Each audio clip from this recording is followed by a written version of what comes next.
Today, my administration reached a historic agreement with Pfizer to produce and deliver 100 million doses of their vaccine immediately following its approval. Hopefully, the approval process will go very quickly, and we think we have a winner there. We also think we have other companies right behind that are doing very well in the vaccines, long ahead of schedule.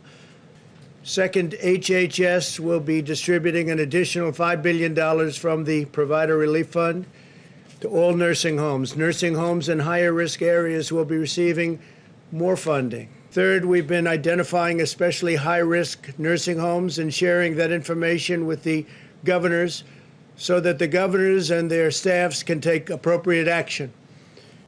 There are likely a number of causes for the spike in infections. Cases started to rise among young Americans shortly after demonstrations, which you know very well about, which presumably triggered a broader relaxation of mitigation efforts nationwide, and a substantial increase in travel also was a cause.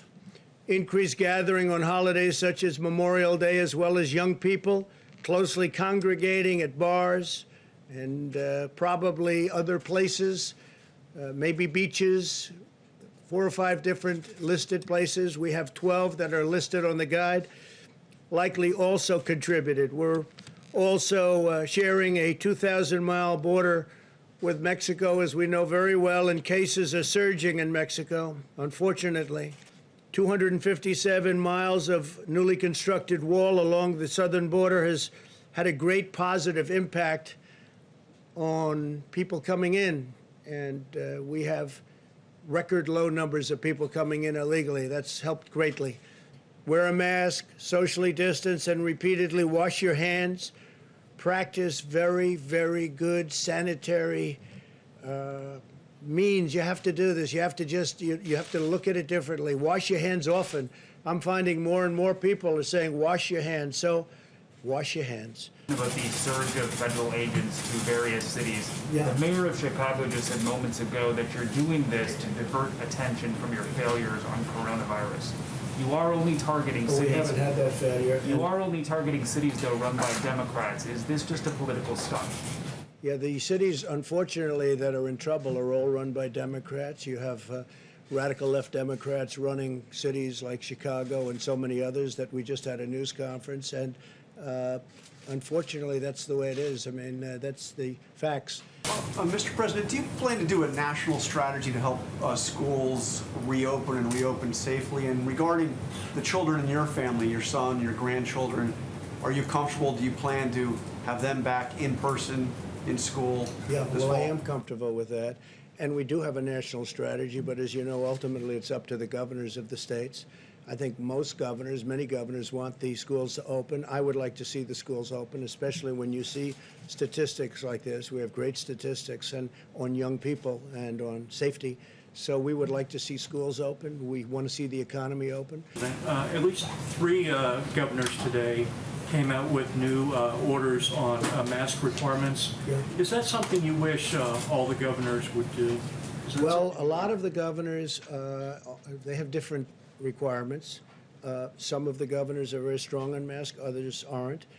I think it's really going to ultimately be up to them. We've given them the facts. We've given them everything we know. They have their own facts. Some are strong on masks, and as you know, some aren't in the same ballpark. But I think all are suggesting if you want to wear a mask, you wear it. I bring one. I have one. I've worn it. And I think when I'm in certain settings like hospitals and various, or when I'm close, when you can't socially distance, I believe in it. Let's see, do I? I do. I have it. And if in certain instances, I think you really, I think you want to travel with a mask. There are instances where you really can use it. I would believe it would be a good thing. Yeah, please. I have a question on crime, but first, I don't think we really got an explanation yesterday on why the health experts are no longer joining you at these briefings. Can you explain why? Because they're briefing me. I'm meeting them. I just spoke to Dr. Fauci. Dr. Birx is right outside.